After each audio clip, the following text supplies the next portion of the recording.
Augusta has been out for a couple of days now, and I think at this point I've had enough time to fully form my complete thoughts. Try saying that 5 times fast. So in this video, I'm going to discuss how I believe Augusta performs in both of the current endgame modes, and then I'm going to go over each of the points I made in my pros and cons video, and discuss if I was correct about them or not. Starting with Augusta's performance within the Tower of Adversity. And I'm going to be honest with you here, Augusta is a monster. Her damage output is one of the highest in the entire game, and it truly reflects in her clear times.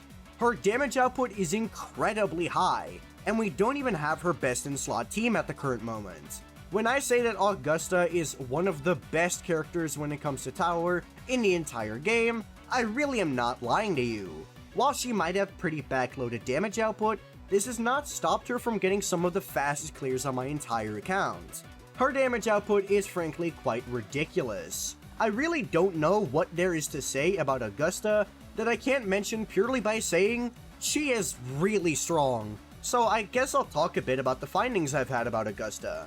First of all, her ult. It pauses time completely, but it doesn't prevent new enemies from spawning in.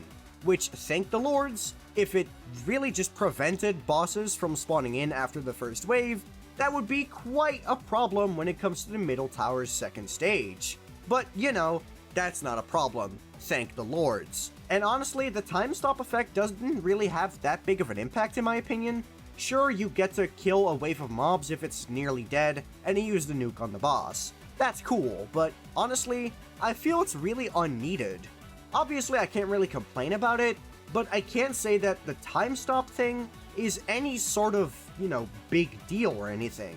So if you thought Augusta was good just because she could stop time, try and reevaluate that assessment. It really isn't that big of a deal. One thing I did notice with my Augusta, especially on the second stage of the current middle tower, is that during her heavy attacks or during her skill, she can be interrupted. And if she does get interrupted during this, it's quite unfortunate for your rotation. Is it a deal breaker? No. But it definitely can hurt your rotation quite a bit if you do end up being interrupted, especially since you'll need to do basic attacks to get your heavy attack back. But aside from that, I haven't really noticed anything about Augusta within tower that you really could notice to be a big issue. I guess there is the fact that she's rather backloaded, which makes her maximum performance of speedruns a little more questionable. But truly, this character is rather simple. She really just does a lot of damage, and while she has some quirks about her, there really isn't anything that drastically impacts her performance that I can talk about. I suppose I could mention that something that really threw me off is having to hold her ultimate in order to get the enhanced ultimate, but even that I got used to relatively quickly. Just learn it for like 5 minutes, and then you're never gonna mess up on it again. So honestly, she's just a really straightforward character in tower, which I love. And that brings us to Whimpering Wastes. Whimpering Wastes is definitely Augusta's weaker mode, but honestly, I still feel she performs to quite a good degree here. Obviously, she's no Frilova, she's not even a monofusion, but she definitely does perform well. There is one issue with Augusta's ultimate when it comes to Whimpering Wastes. Obviously, it stops time, but it doesn't stop enemies from spawning in. That's what we learned from Tower. However, in Whimpering Wastes, sometimes there will be moments that enemies just stop spawning. What I believe is the cause of this is that Whimpering Wastes is transitioning from doing only small mobs into pushing out elites, or pushing out small mobs and elites at the same time. But the game can't make that transition when Augusta is within her ultimate, which makes her a very volatile character. Either you ult at just the right time, and you get to nuke almost an entire wave with Augusta's ultimate, or you ult at the exact wrong time, and suddenly your ult becomes entirely useless. Her performance ranges from actually pretty powerful, pretty solid, to being kind of neutered, and it's based entirely on your build quality and how many waves you can kill at a certain amount of time.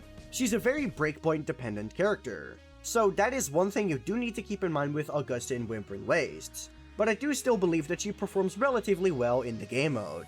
A thing that did concern me is that the animation for her forte skills really does suggest that in the third stage she's going straight down, but actually, she aims for the enemy very well, which I was really surprised to see. Because the plunge is such a massive part of Augusta's damage output, being one of what I like to call her free nukes, it's a very good thing that it actually does aim for enemies. If it didn't, Augusta might actually be in quite a bit of trouble here. I feel Augusta's movement also helps her out a ton in this game mode. Something that will happen in Whimpering Wastes is that enemies will split up and suddenly it's going to take you a lot longer to kill a wave. However, because Augusta moves so fast with her heavy attacks, and her forte skill is able to aim directly onto enemies, you rarely run into a scenario where you feel like you have to chase down the enemy. Because, well, Augusta moves at her own pace anyway. She chases them down whether you want to or not. So I feel that that is one issue that some characters in Whimpering Wastes have that Augusta doesn't really fall for.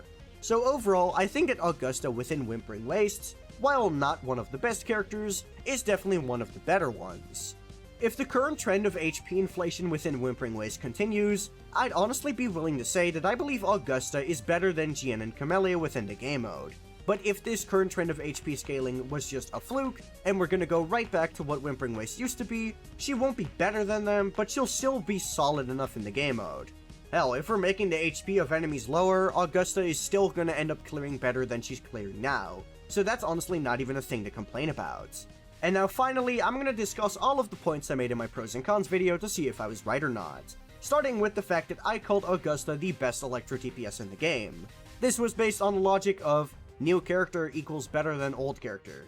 And also just the fact that Xiangliao felt really outdated at this point, which a lot of people decided to fight me on for some reason. I still think it's true, and Augusta power creeping Xiangliao to the max just kinda proved that point to me. Augusta definitely is by far the best Electro DPS in the game now, and I'm really glad about that fact, because Electro is an element that I've always felt was kinda down in the dumps compared to other characters. Next up, I mentioned that Augusta had a diverse teammate selection. Now, I am gonna go back a bit here, and I'm gonna try and reframe my statement, because I feel that saying she has diverse teammates isn't really the correct way to phrase what I actually meant. I meant to say that she had multiple teammates of multiple different rarities and investment levels, which is true. Although one of the synergies is not as strong as I initially suspected, but that's beside the point. Obviously, as a 4-star teammate and her current best teammate, we have Mortefi. So that is very true, Augusta has an FTP option. Yuno, after reading her in-game kit, is very obviously meant to be an Augusta Glaze character, so she also has a 5-star teammate.